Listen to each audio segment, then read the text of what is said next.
Hi friends, welcome to my channel Ruchi to Learn and today we are going to learn standard costing. So सबसे पहले एक चीज explain करना चाहती हूँ स्टैंडर्ड क्या होता है। तो जैसे कि आपके कोई सिबलिंग्स होंगे भाई या बहन, तो 12th स्टैंडर्ड में उसको 85% आया होगा और आपके पेरेंट्स ने ये सोचा होगा कि मेरा अब ये छोटा बेटा जब 12th में जाएगा तो एटलीस्ट उसको 85% तो आना ही चाहिए, बराबर। तो अब वो 85% जो है वो एक स्टैंडर्ड सेट हो गया कि भाई उतना तो करना है, नहीं तो कंपैरिजन कर करके मार डालेंगे, बराबर। तो ये हो गया स्टैंडर्ड, राइट। और कॉस्टिंग क्या है, जब पैसा इन्वॉल्व हो जाता है कंपैरिजन में तो वो हो गया स्टैंडर्ड कॉस्टिंग। जैसे हमारे पास समझो 10 रुपीज 20 रुपीज है, तो मैं सोचूंगी कि इसको ऐसे खर्च करना है, पर एक्चुअली में इतना खर्च हुआ, फिर कंपेयर करेंगे कि ज्यादा या कम क्यों खर्च हुआ, बराबर। ये तो इंडिविजुअल पॉइंट ऑफ व्यू हो गया। But in case of companies, lot of money is involved, lot of losses, lot of profits can be affected. So standard costing is very important for companies. ठीक है?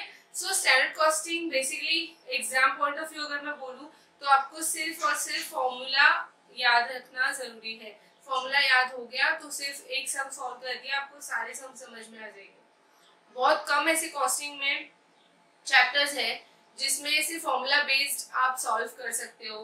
जैसे capital budgeting है तो उसमें आपको सारा उसका लॉजिक एक्सप्लेन करना है, सारा समझ के फिर सॉल्व करना है। बट यहाँ ऐसा नहीं है, आपको जो नाम है फॉर्मूला में वो सब चीजें मिल जाएगी, आपको सिर्फ उसको सब्स्टिट्यूट करना है, फाइनल आंसर निकालना है। ठीक है। सो स्टैंडर्ड कॉस्टिंग में अब कंपेयर क्या होता है, तो at the beginning of the year 1 अप्रैल को मैं सोचती हूँ कि मेरा जो अप्रैल टू मार्च का जो आने वाला साल है उसमें मैं इतने सेल्स तो जरूर करूंगी, that is my target, right. अब that target is sales, then I will also estimate the various types of cost, material, labour, overheads, right, and then I will estimate profit also, right. तो ये सारी मेरी standard होगी। फिर जब साल खत्म होगा एक एक्चुअल का स्टेटमेंट बनेगा, जो हमारा बैलेंस शीट, पीएनएल, जो फाइनेंशियल्स बोलते हैं वो बनेगा, राइट। तो अब इन दोनों को कंपेयर करने के लिए स्टैंडर्ड कॉस्टिंग बनाया गया। ठीक है।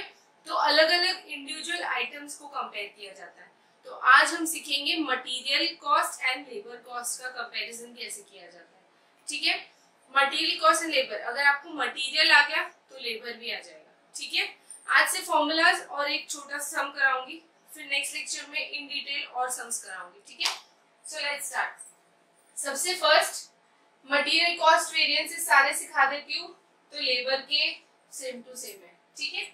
मटेरियल कॉस्ट वेरिएंस, सबसे फर्स्ट कॉस्ट का वेरिएंस वही ऑब्वियसली जो तुमको फाइनेंशियल्स जो एट द ईयर एंड होगा वो तुमको जो फिगर दिखेगा, that you will compare with the standard cost which was there in the statement which you prepared on 1 April, बराबर। दोनों को कंपेयर करोगे तो फॉर्मूला क्या होगा, स्टैंडर्ड कॉस्ट जो मैंने सोचा था मटेरियल का खर्चा होगा माइनस एक्चुअल कॉस्ट जो एक्चुअली में मेरा खर्चा हो मटेरियल के पीछे। वेरी इजी फॉर्मूला, उसमें कुछ डिफिकल्ट है ही नहीं। स्टैंडर्ड देखो, एक्चुअल देखो, डिफरेंस निकालो, फाइनल आंसर आ जाएगा। That is material cost variance. Then second, अब ये कॉस्ट में वेरिएंस क्यों आया, तो दो रीजन है उसके। या तो मेरे को जो सोचा था वो प्राइस पे मटेरियल नहीं मिला, या फिर मेरा एक आउटपुट बनाने के लिए मटेरियल का क्वांटिटी ज्यादा रिक्वायर या कम रिक्वायर हो गया। ठीक है। एक होगा मटेरियल प्राइस वेरिएंस और एक होगा मटेरियल यूसेज वेरिएंस। तो मटेरियल प्राइस वेरिएंस क्या है, जब प्राइस में डिफरेंस होता है, as the name suggest, standard price minus actual price into actual quantity. ये फॉर्मूला आपको ज्यादा डिटेल में उसका लॉजिक समझने की जरूरत नहीं है, सिर्फ फॉर्मूला रट्टा मार लो और कुछ आगे आपको सिर्फ सब्स्टिट्यूट करना आना चाहिए। ठीक है। तो standard price minus actual price into standard quantity, sorry into actual quantity, this is material price variance. ये हो गया प्राइस की वजह से डिफरेंस हुआ वो। नेक्स्ट यूसेज की वजह से डिफरेंस हुआ, तो यूसेज की वजह से डिफरेंस होगा तो यूसेज का डिफरेंस निकलेगा, मतलब क्वांटिटी का, standard quantity minus actual quantity into standard price. ठीक है। ये तीन फॉर्मूलाज तब यूज करने हैं जब सिर्फ एक ही मटेरियल का डेटा दिया है। जैसे material A is required to produce output X, तो मटेरियल ए के कॉस्ट का वेरिएंस अगर सिर्फ निकालना है तो सिर्फ इधर तक ही आपको करना है, 3 वेरिएंस कैलकुलेट करने हैं। पर जब एक से ज्यादा मटेरियल, ऑब्वियसली एक प्रोडक्ट को बनाने के लिए सिर्फ एक मटेरियल नहीं चाहिए, एक प्रोडक्ट को बनाने के लिए बहुत सारे टाइप के मटेरियल चाहिए। तो उसके आपको लिस्ट दिए होंगे, material A, material B, material C, जो भी आपको दिया होगा क्वेश्चन में। तो अब वो मिक्स की वजह से भी हो सकता है। मैं सोच रही हूँ कि ये प्रोडक्ट बनाने के लिए मुझे एक प्रोडक्ट मटेरियल एक्स चाहिए, एक मटेरियल वाई चाहिए और 2 मटेरियल जेड चाहिए, बट एक्चुअली में वो मिक्स चेंज हो गया, उसकी वजह से भी तो मेरा वेरिएंस हो सकता है। तो अब ये जो आगे की 2 वेरिएंसेस है, that is when more than 1 material is given in the question. देखो बीकॉम लेवल तक, एमकॉम लेवल तक इतना काफी है, ज्यादा ये पूछा जाता है। But when it comes to CA level, CA IPCC and CA final, you have this also. ठीक है, आपको सिर्फ करना क्या है, फॉर्मूला याद रखना है। मटेरियल मिक्स वेरिएंस, मतलब मिक्स में वेरिएंस है तो क्या आएगा, revise standard quantity minus actual standard quantity into standard price. और material yield variance is standard quantity minus revise standard quantity into standard price. ये दोनों हम बाद में एप्लीकेशन सीखेंगे। आज हम इन तीनों फॉर्मूले को सम के साथ ट्राई करेंगे कैसे सॉल्व होता है। ठीक है, पहले मटेरियल का समझ गया, तो अब लेबर का बहुत इजी है। यहाँ जहां भी प्राइस लिखा हुआ है ना, उसको रेट बना दो, क्योंकि लेबर रेट लेता है। मटेरियल का प्राइस लगता है, लेबर का पर आवर रेट होता है, बराबर। और मटेरियल क्वांटिटी में आता है, लेबर क्वांटिटी में आता है क्या, नहीं, लेबर के आवर्स होते हैं कि इसने इतने घंटे काम किए। तो यहाँ पे जहां भी क्वांटिटी है उसको आवर्स बना दो, और जो भी प्राइस है उसको रेट बना दो। Same formula, labour cost variance standard cost minus actual cost, labour rate variance standard rate minus actual rate into actual hours, labour efficiency और time variance is standard hours minus actual hours into standard rate. And then इसके 3 है, वही same चीज है। इसमें एक ज्यादा क्यों है, क्या मटेरियल अपना खुद का टाइम वेस्ट करेगा, खुद की क्वांटिटी वेस्ट करेगा, नहीं, बट लेबर है और टाइम वेस्ट करता है। तो लेबर आइडल टाइम वेरिएंस, मतलब आइडल मतलब फ्री, लेबर में जो फ्री बैठा हुआ है, बिकॉज उसके पास या तो काम नहीं है या तो वो खुद ही जानबूझ के टाइम वेस्ट कर रहा है, तो उस वजह से मेरा खर्चा ज्यादा हो जाएगा ना, क्योंकि मैं तो उसको रेट वाइज पर आवर पे कर रही हूँ। अगर वो 1 घंटा ऐसे वेला बैठ गया तो मेरा तो पैसा गया। तो लेबर आइडल टाइम वेरिएंस मतलब कितने घंटे वो फ्री बैठा था इनटू उसको मैं हर घंटे का कितना देती हूँ।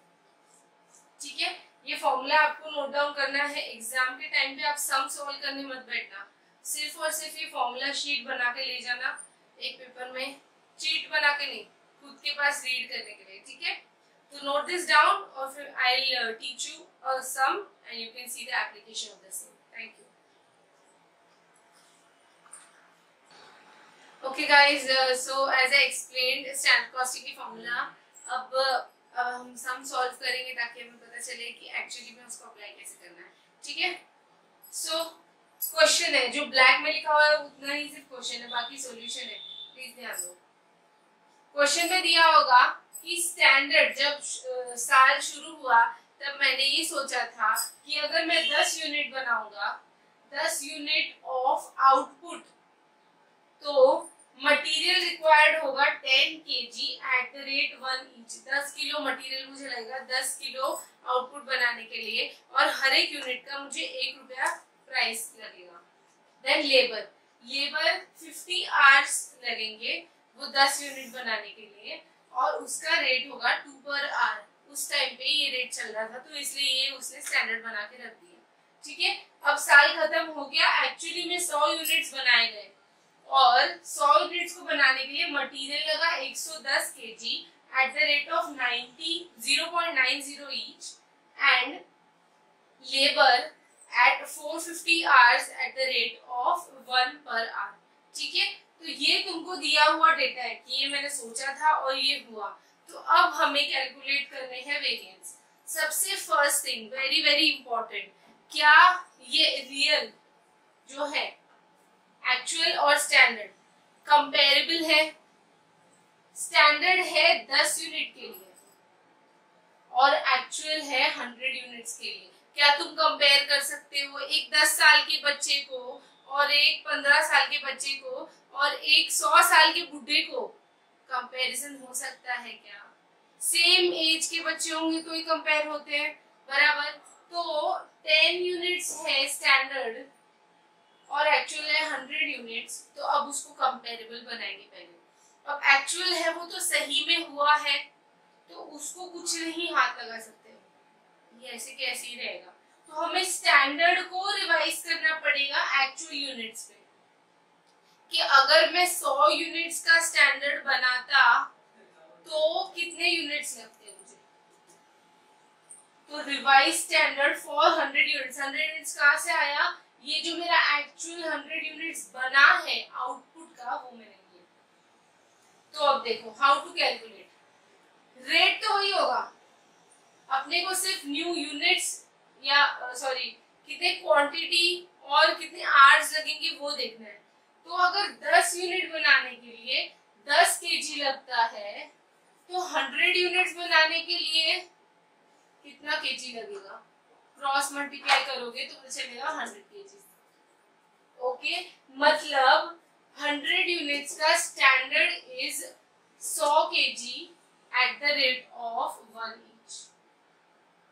वैसे ही लेबर का, अगर 10 यूनिट ऑफ आउटपुट बनाने के लिए मुझे 50 आवर्स लगेंगे, तो 100 यूनिट्स बनाने के लिए मुझे कितने आवर्स लगेंगे? 500 आवर्स। तो 500 hours at the rate of 2 rupees per hour. ठीक है, अगर आपने ये चीज बना ली, फिर तो तुमको सिर्फ यहाँ और यहाँ से फिगर्स उठा के फॉर्मूला में अप्लाई करना है, तुम्हारा आंसर आ जाएगा। कैसे? देखो, फर्स्ट मैंने शॉर्ट फॉर्म में लिखा है मटेरियल कॉस्ट वेरिएंस। सबसे फर्स्ट वेरिएंस था मटेरियल कॉस्ट वेरिएंस।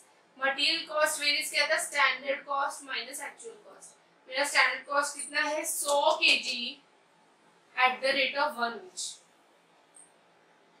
और एक्चुअल कॉस्ट कितना है? 110 KG at the rate of 0.9 each. तो मेरा वेरिएंस कितना हुआ? 1 रुपी। अब एफ क्या लिखा हुआ ये मैंने? फेवरेबल। मतलब मैंने सोचा था कि मेरा 100 रुपया खर्चा होगा, पर हुआ 99 रुपीज खर्चा। तो ये अच्छी बात है या बुरी बात है? अच्छी बात है ना, 1 रुपया कम खर्चा हुआ, तो 1 रुपया फेवरेबल। ठीक है, शॉर्ट में क्या देखना है? अगर आंसर पॉजिटिव आया तो फेवरेबल, आंसर नेगेटिव आया तो एडवर्स। ठीक है, नेक्स्ट मटेरियल प्राइस वेरिएंस। तो क्या है? Standard price minus actual price into actual quantity. वही स्टैंडर्ड प्राइस क्या है मेरा? स्टैंडर्ड प्राइस है 1 रुपया। Standard price into standard price minus actual price 0.90 into 110 actual quantity. ठीक है, एंड मटेरियल यूसेज वेरिएंस वही हो गया। यूसेज वेरिएंस मतलब units, 100 units minus 110 units into 1। तो अब देखो, मेरे को मटेरियल प्राइस वेरिएंस का कैलकुलेट किया तो 11 आया फेवरेबल, और मटेरियल यूसेज वेरिएंस का 10 आया एडवर्स। तो अब कैसे चेक करना है कि हमारा आंसर सही है कि गलत? तो सेकंड और थर्ड फॉर्मूले का अगर आप टोटल करोगे तो ये आना चाहिए, 11 प्लस और 10 माइनस, तो 1 आएगा फेवरेबल। तो ये हो गया, मतलब ये हमने राइट किया। ठीक है, वैसे ही सेम लेबर का सेम तरीके से फॉर्मूला अप्लाई किया हमने। तो अब देखो यहाँ आया 550 फेवरेबल। ये कैसे आया? इसका रीजन है 450 फेवरेबल एंड 100 फेवरेबल। तो टोटल हो गया 500 है 50। ठीक है, ये सब आपको आ गया, तो आपको बहुत इजीली आगे के भी समझ आ जाएंगे।